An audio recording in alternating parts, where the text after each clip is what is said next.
찬양대 그리고 앙상블 귀한 찬양 감사합니다. 늘 수고하는 이디엘 찬양단에게도 감사를 드립니다.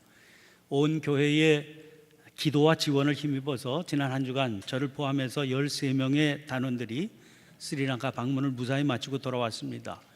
가고 오는 항공편이 홍콩에서 갈아타는 비행기였는데 하필이면 홍콩에 22호 태풍 하이마가 상륙을 했습니다. 비행편이 모두 결항이 됐습니다. 항공사에서 비상조치를 해주기는 했지만 일행이 둘로 나뉘어져서 각각 태국 항공과 싱가포르 항공을 이용해서 어제 밤늦게 가까스로 귀국할 수 있었습니다. 오늘 예배 드리지 못하는 줄 알았는데 이렇게 강단에 서서 말씀을 전할 수 있게 되고 보니까 하나님 은혜 참 감사하고 여러분들 기도의 지원이 확실했구나 하는 것을 깨닫게 됩니다. 어제 밤늦게 돌아와서 오늘 급한 대로 방문 일정을 따라 동영상을 간단하게 만들었는데 그걸 보시고 말씀을 드리도록 하겠습니다.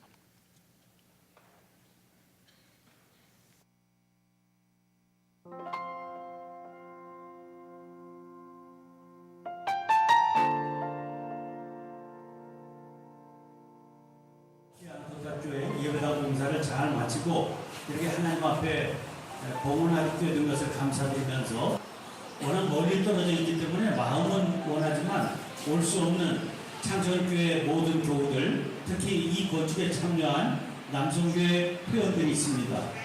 그분들이 멀리서 전하는 사랑의 인사를 여러분들께 전해드립니다. 지금은 사람들이 높은 곳에 잘 지어놓은 예배당을 볼 겁니다. 앞으로는 세상 사람들이 받은 말씀을 따라 살면서 소금으로 또 빛으로 살아가는 여러분들을 주목하게 되시기를 바랍니다.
하나님의 은혜 가운데 이렇게 봉헌 예배를 드리게 되어서 얼마나 감사한지 아시고 이 지역의 중심교회가 된 이 민네리아 교회가 앞으로도 그곳에서 자라는 어린이들을 통해서 계속해서 이 지역에 우리 주 예수 그리스도의 복음을 전하는 일에 귀하게 쓰임받는 계기가 되시기를 바랍니다. 여러분 이고 교육관을 봉헌한 민네리아 교회와 Vivido Prashnawaling Jagatawu Minneria Sabayas Samajikan Siadasam 이름의 이와 생각하는 모든 주의 자녀들과 Irasandaha Yanyawiku Dirian Tuhan Sekatangalaw Karagataw Dirian Tuhan Sedaran Siadasam 우리 스리랑카 감리교회 위에 Dirian Tuhan Sege Sabaw 이제부터 영원토록 함께 할 수 없기를 간절히 축원하옵나이다.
아시는 대로 이번 스리랑카 선교지 방문의 첫 번째 목적은 영상에 보신 대로 남선교회가 건축 지원한 야티안토타 교회 예배당 봉헌 예배, 그리고 한숙자 권사님께서 건축 지원한 민네리아 교회 교육관 봉헌 예배를 거행하는 겁니다. 야티안토타 교회 예배당은 워낙 남선교회가 모금을 계획한 공사비에 맞추어서 계획을 세웠더랬습니다. 그러나 재작년에 현지를 방문해 본 결과 그렇게 해서는 두고두고 아쉬움이 남을 것 같아서 원래 예산보다 50% 이상 더 공사비를 증액 모금해서 공사를 진행했습니다. 민네리아 교회는 우리 교회가 예배당을 건축 후원해서 지난 2008년 2월에 봉헌 예배를 드린 교회입니다. 재작년 선교지 답사할 때 목사님으로부터 어린이들을 교육할 공간이 절대적으로 필요하다, 그런 말씀을 전해 듣고 돌아왔습니다. 어떻게 이 문제를 해결할 수 있을까 고민하던 중에 오래전부터 스리랑카 선교에 마음을 쏟고 계시던 우리 안 권사님과 연결이 되어서 진척이 됐습니다. 규모가 크지는 않은 공사였지만 도중에 생각지도 못한 우여곡절을 많이 겪었습니다. 어려운 중에도 그런대로 해결이 되어서 급히 공사를 진척시켜서 우선 봉헌을 할 수 있게 됐습니다. 봉헌을 하면서 보니까 아직 부족한 부분이 많은 것을 보게 되었는데 권사님께서 나머지 공사비도 이번에 감독님께 전해드리고 돌아왔습니다. 우리 교회는 스리랑카에 이번 말고도 여러 교회의 예배당 건축을 지원했습니다. 그런데 현지에 가보면 누구든지 이구동성으로 하는 말들이 있습니다. 우리 교회는 선교 요지에 그 나라 형편으로 보면 꽤 큰 규모의 예배당을 지었습니다. 그 결과로 그 교회들이 지역 교회의 중심을 이루어서 선교 기지의 역할을 감당하고 있습니다. 이번에 교육관 봉헌을 한 민네리아 교회의 경우도 마찬가지입니다. 그 교회는 아주 배타적인 불교 지역 한복판에 세워져 있습니다. 그런데 그곳에 제법 큰 규모의 예배당을 지어 놓아서 그곳에서 그 부근 지역의 여러 교회가 연합 집회를 자주 모이고 있다는 얘기입니다. 야티안토타 교회의 경우도 마찬가지입니다. 예배당 부지가 온 동네가 훤히 내려다 보이는 언덕 위인데 그 아래로 제법 번화한 시장 그리고 시가지가 자리를 잡고 있습니다. 온 동네 어디에서도 아주 잘 보이는 자리입니다. 이제는 교회가 온 동네의 랜드마크가 될 정도가 됐습니다. 봉헌식을 하는 교회들이 서로 멀리 떨어져 있는 관계로 일정을 소화하기가 무척 힘이 들었습니다. 그 바람에 매일 새벽 일찍이 일어나 밤늦게서야 숙소로 돌아오는 무리한 일정을 진행해야 됐습니다. 동행한 연세 높으신 권사님들이 여러 분 계셨는데 다들 건강하게 돌아올 수 있었던 것이 하나님의 은혜입니다. 그러나 생각해 보면 물론 하나님의 은혜와 돌보심 때문이지만 동시에 이 일이 베풀고 나누고 섬기는 일이기 때문에 행복한 마음으로 참여할 수 있었던 것이 비결이다, 그런 마음이 들었습니다. 그래서 베푸는 행복에 대해서 새삼 생각해 볼 수 있는 기회가 되었습니다.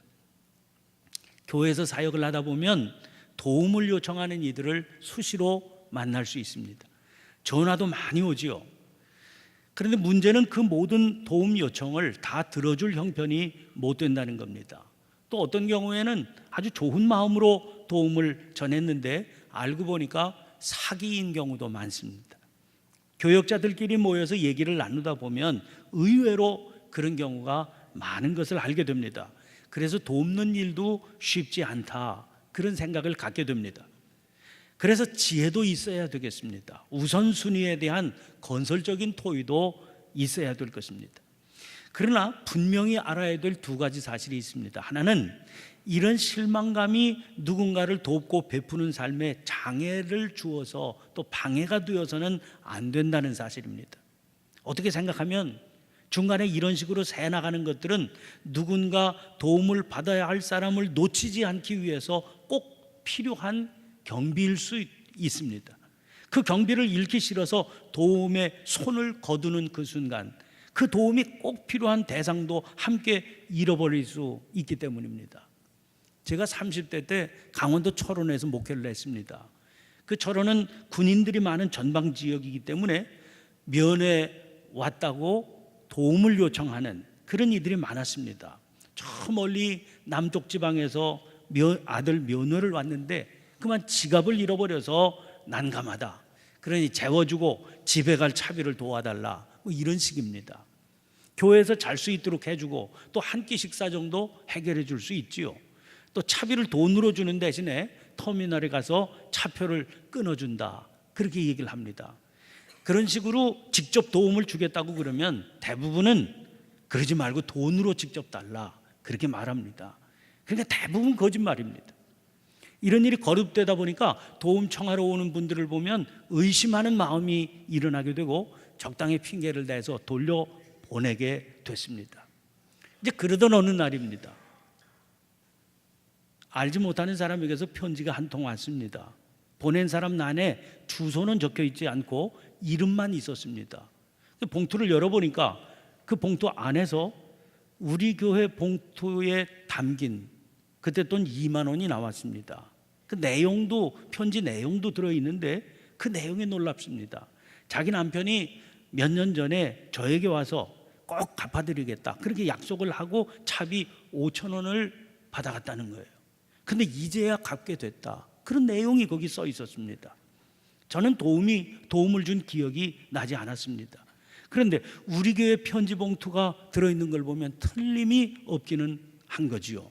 편지 내용만 가지고는 그 부부에게 어떤 사연이 있었는지 알 수가 없었습니다. 확실한 것은 이런 경우도 있을 수 있다 하는 거죠. 그래서 제가 다음 주일 설교 시간에 그 봉투를 성도들에게 보여주면서 말씀을 드렸습니다. 속는 게 분명하다 싶은 경우라도 이런 일도 있을 수 있다는 걸 알아야 된다는 거예요. 저는 그 일로 분명한 교훈을 얻었습니다. 너무 어리석어도 안 되지요. 그러나 속기 싫다 그런 이유 때문에 도울 수 있는 기회를 피하면 안 된다는 겁니다. 속는 경우가 많다 하더라도 정말 도와야 될 대상을 돕는 게 더 중요한 일이기 때문입니다. 사실 우리가 얼마나 연약합니까?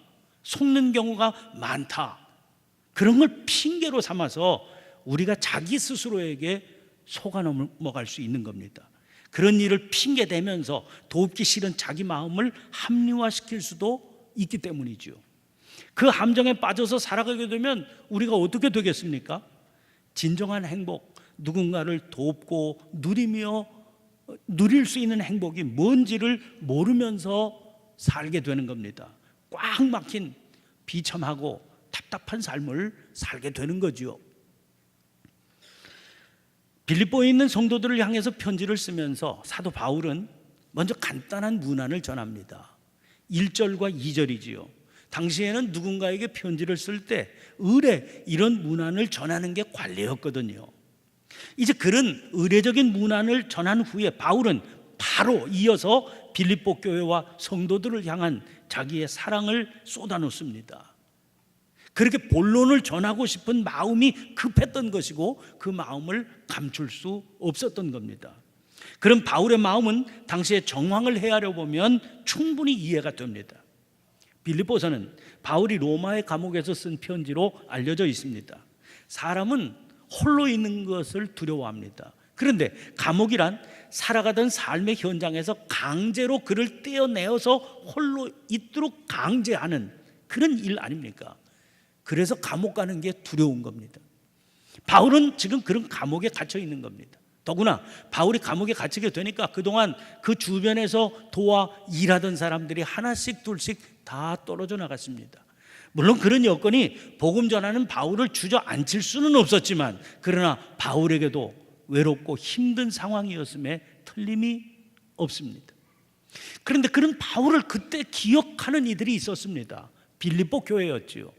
빌립보 교회는 바울의 소식을 듣고 그를 돕기 위한 방법을 강구했습니다. 그 방법이 특별 모금을 벌이는 것이었습니다. 사실 사도 바울에 대한 빌립보 교회의 도움은 이번만이 아니었습니다. 고린도에 있을 때에도 그리고 데살로니가에 있을 때에는 2번씩이나 기억에 남을 만한 도움을 전해서 그의 필요를 채워주었거든요. 이번에는 더더욱 그랬습니다. 4장 18절 말씀입니다. 에바브로 디도편에 너희가 준 것을 받음으로 내가 풍족하니 이는 받으실 만한 향기로운 제물이여 하나님을 기쁘시게 한 것이라. 빌립보 교회의 사랑으로 인해서 비록 감옥 생활이기는 하지만 바울은 편안하고 넉넉한 마음을 지닐 수 있게 되었다는 겁니다. 오늘 본문 말씀의 시작을 눈여겨보세요. 3절 4절입니다. 내가 너희를 생각할 때마다 나의 하나님께 감사하며 간구할 때마다 너희 무리를 위하여 기쁨으로 항상 간구함은. 유진 피터슨의 메시지에서는 이 부분이 이렇게 옮겨져 있습니다. 나는 여러분을 떠올릴 때마다 하나님께 감사의 탄성을 지릅니다. 그 탄성은 기도로 이어져 어느새 나는 기쁜 마음으로 여러분을 위해 기도하게 됩니다. 물론 그들의 사랑을 통해서 누리게 된 행복함이 바울이 드린 감사와 기쁨의 기도의 한 요인이 됩니다. 그러나 그것은 지극히 작은 부분에 불과합니다. 4장 11절부터 13절 말씀 보세요. 내가 궁핍함으로 말하는 것이 아니니라. 어떠한 형편에든지 나는 자족하기를 배웠노니 나는 비천에 처할 줄도 알고 풍부에 처할 줄도 알아. 모든 일 곧 배부름과 배고픔과 풍부와 궁핍에도 처할 줄 아는 일체의 비결을 배웠노라. 내게 능력 주시는 자 안에서 내가 모든 것을 할 수 있느니라. 바울은 어떤 형편에서도 자족 스스로 만족할 줄 알았습니다. 그래서 배고프거나 궁핍한 환경 중에서도 흔들리지 않을 수 있었던 거지요. 주님께서 그런 능력을 주시기 때문이라는 겁니다. 그러니까 빌립보 교회에 도움이 없었다고 할지라도 힘들어하거나 낙심하지 않을 수 있었습니다. 그러므로 바울의 감사와 기쁨의 요인은 그 차원이 다른 것이었어요. 그 요인이 뭐였겠습니까? 오늘 본문 9절부터 11절까지 말씀 보세요. 내가 기도하노라 너희 사랑을 지식과 모든 총명으로 점점 더 풍성하게 하사 너희로 지극히 선한 것을 분별하며 또 진실하여 허물 없이 그리스도의 날까지 이루고 예수 그리스도로 말미암아 의의 열매가 가득하여 하나님의 영광과 찬송이 되기를 원하노라.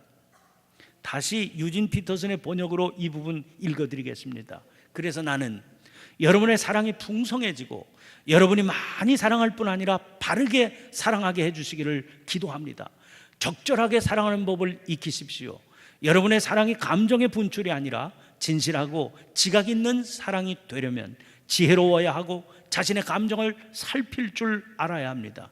사랑하는 삶을 살되 신중하고도 모범적인 삶, 예수께서 자랑스러워하실 삶을 사십시오. 그것은 영혼의 열매를 풍성히 맺고 예수 그리스도를 매력적인 분으로 만들며 모든 이들로 하여금 하나님께 영광과 찬송을 돌려드리도록 하는 삶입니다. 조금 더 이해하기 쉬워지셨나요? 우리들의 사랑은 풍성해져야 됩니다. 물론 그 사랑에는 적절함이 또 있어야 됩니다. 감정의 분출이 아니라 진실하며 지각이 있어야 한다는 겁니다. 그러기 위해서는 감정을 살필 줄 알아야 됩니다. 그런 일에 신중하고 또 모범적이어야 됩니다. 그럼에도 불구하고 우선적인 것은 사랑의 풍성함이 마르지 않아야 한다는 거예요. 그런 사랑의 풍성함이 영혼의 열매를 풍성히 맺게 할 겁니다. 그 풍성한 사랑은 예수 그리스도를 매력적인 분으로 세상 가운데 나타나게 할 겁니다. 그래서 모든 이들은 그 사랑의 풍성함 때문에 하나님께 영광과 찬송을 돌려드리게 될 것입니다. 사랑하는 성도 여러분, 이런 삶이야말로 예수 믿는 우리들의 가장 이상적 삶이 아닙니까? 예수 믿는 우리들에게 이것보다 더 큰 보람, 이것보다 더 큰 자랑, 이것보다 더 큰 유익이 어디에 있겠습니까? 그러므로 4장 17절 말씀입니다. 내가 선물을 구함이 아니요 오직 너희에게 유익하도록 풍성한 열매를 구함이라. 바울의 기쁨은 자기가 필요한 선물을 교회로부터 받았기 때문이 아니었습니다. 빌립보 교회가 베푼 사랑이 그들 자신, 빌립보 교회 자신에게 유익한 풍성한 열매를 가져다 줄 것을 알았기 때문에 바울이 기쁘다는 거죠. 분명히 아시기를 바랍니다. 무엇인가를 주는 것은 아무것도 주지 않는 것보다 훨씬 낫습니다. 이용당할까 봐, 사기당할까 봐 아무것도 하지 않는 것보다 훨씬 더 낫습니다. 우리들이 지닌 무엇인가는 사실 우리들의 것이 아니지요. 그게 물질이든 건강이든 시간이든 그 모든 것의 실제 소유주는 주님이십니다. 그러므로 사용하기 전에 당연히 그분의 뜻을 물어야 됩니다. 세심하게 살피고 지혜를 동원해서 합당하게 사용되도록 최선을 다해야 됩니다. 그러나 적어도 구더기 무서워서 장 못 담그는 어리석음을 범해서는 안 됩니다.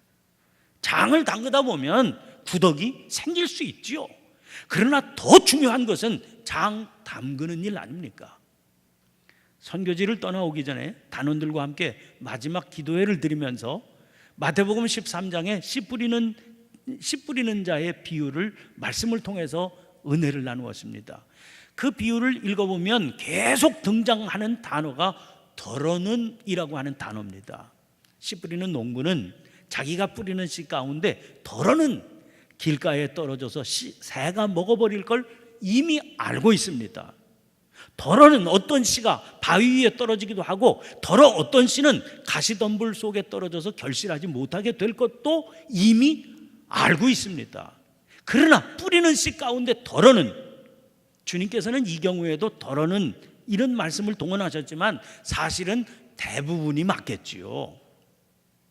대부분의 씨는 더러더러 그런 씨들이 있지만 대부분의 씨는 좋은 땅에 떨어져서 100배의 결실을 맺게 되리라. 그걸 농부는 알고 있는 겁니다. 그러니까 농사 지을 수 있는 것 아닙니까? 만약 더러 길가에 떨어지고 더러 바위 위에 떨어지고 가시덤불에 떨어지는 씨앗을 마음에 두고 씨 뿌리는 일을 그것 때문에 주저한다면 어떻게 그 사람이 농사를 지을 수 있겠습니까? 주님께서는 하나님 나라의 사역이 그와 같다, 그렇게 말씀하시는 겁니다. 다시 말씀드립니다. 사기를 당할 수도 있고요, 새 나가는 일이 있을 수 있습니다. 분명히 알아야 될 것은 그런 일을 행한 사람들에게 수치가 될 뿐입니다. 물론 그릇되었음을 알게 되면 방법과 통로를 즉시 바꿔야 되지요. 그러나 적어도 그 일이 사랑을 베푼 사람의 수치는 아니라는 겁니다. 그러므로 그런 삶을 살아가는 일 자체가 중단되어서는 안 된다는 겁니다. 탈무드에 나오는 말입니다.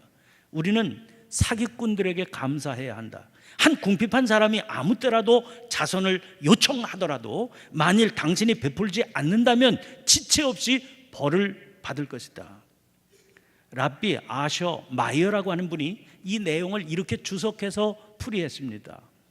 이 속담에서 사기꾼들의 부정직은 주는 자들의 인색함과 일종의 균형을 이루는 것으로 간주된다. 한 가지 더 알아야 될 게 있습니다. 아무것도 없는데 도둑 가져갈 건이 있다, 그런 말이 있지 않습니까? 자기 눈에는 자기 삶을 보면 아무것도 없어요.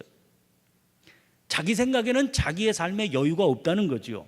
그러나 남의 눈에는 그가 가진 여유가 보인다는 말입니다. 사랑이라는 게 뭡니까? 남의 눈으로 자기를 보는 게 사랑입니다. 그러므로 사랑의 눈이 열리면 뭐라도 줄 것이 있게 됩니다. 거기 물질만 자꾸 생각하면 안 됩니다. 그를 위해서 나눌 수 있는 시간도 있을 수 있고 건강한 몸도 있을 수 있는 겁니다. 무엇보다 우리에게는 기도가 있지 않습니까? 사랑하는 성도 여러분, 해방 이후에 우리 감리교회가 해외 선교의 문을 열기 시작한 것이 지난 1965년의 일입니다. 저 은평교회를 담임하시다가 은퇴하신 윤석열 목사님께서 은퇴하시고 난 뒤에 길거리 다니면서 폐지를 주어서 돈을 모으셨어요. 이 돈이 기금의 씨앗이 되어서 그해 3월 21일 날 저 브루나이의 김성욱 선교사를 파송하게 됐습니다. 지금부터 51년 전의 일입니다. 그런데 제가 목회를 시작했을 때인 30여 년 전까지만 해도 이미 해외 선교가 오래전에 시작된 일이었음에도 불구하고 아득하게 남의 일로만 들렸습니다. 늘 받는 데만 익숙했던 우리들이기 때문이죠. 그런데 이제는 어떻습니까? 세계 여러 나라에 우리 선교사들이 파송이 되어서 활발한 선교 사역에 헌신하고 있습니다. 이제는 농촌 지방의 저 작은 교회들까지도 해외 선교에 동참하고 있습니다. 해외 선교라고 하는 말 자체가 아주 익숙한 단어가 되어 있는 상황입니다. 그만큼 세계 교회가 우리 한국 교회에 거는 기대도 또한 만만치 않은 겁니다. 이번에도 스리랑카 감리교회 아시리 감독님께서 일부러 시간을 내셔서 친히 떠나오기 전날인 목요일 점심을 대접해 주셨습니다. 그 자리에서 자기가 맡고 있는 그 나라 감리교회의 어려운 현실을 소개도 하시고 우리 창천교회의 협력에 대한 기대도 말씀하셨습니다. 그것이 바로 세계교회가 우리 한국교회에 걸고 있는 기대일 수 있겠다, 그런 마음이 들었습니다. 그렇다면 그것은 곧 주님께서 우리 창천교회에 맡기시는 사명이 아닐 수 없을 것입니다. 이 일을 기쁨으로 감당해서 주님 주시는 행복으로 섬김의 길을 가는 우리 교회, 우리 성도들이 되시기를 간절히 축원합니다. 기도를 드리겠습니다. 사랑의 하나님, 교회 창립 110주년을 기념해서 남성교회 선교적인 열정으로 멀리 스리랑카 땅에 귀한 주님의 전을 짓게 하시고 봉헌하게 해주셔서 감사드립니다. 또 주님의 여종의 헌신을 받으셔서 그 땅에서 자라는 그 땅의 미래 어린이들을 교육하는 공간도 마련해서 봉헌해 주신 것을 감사드립니다. 그 공간들이 주님 세우신 목적에 따라 아름답게 사용되므로 그 땅에 하나님의 나라를 이루어가는데 귀한 바탕이 될 수 있도록 역사하여 주옵소서. 이런 일을 계기로 온 교회가 주님의 마음을 알고 순종하는 가운데 늘 이 일 저 일로 베푸는 행복을 누리며 살게 하여 주시옵소서. 예수님의 이름으로 기도하옵나이다. 아멘.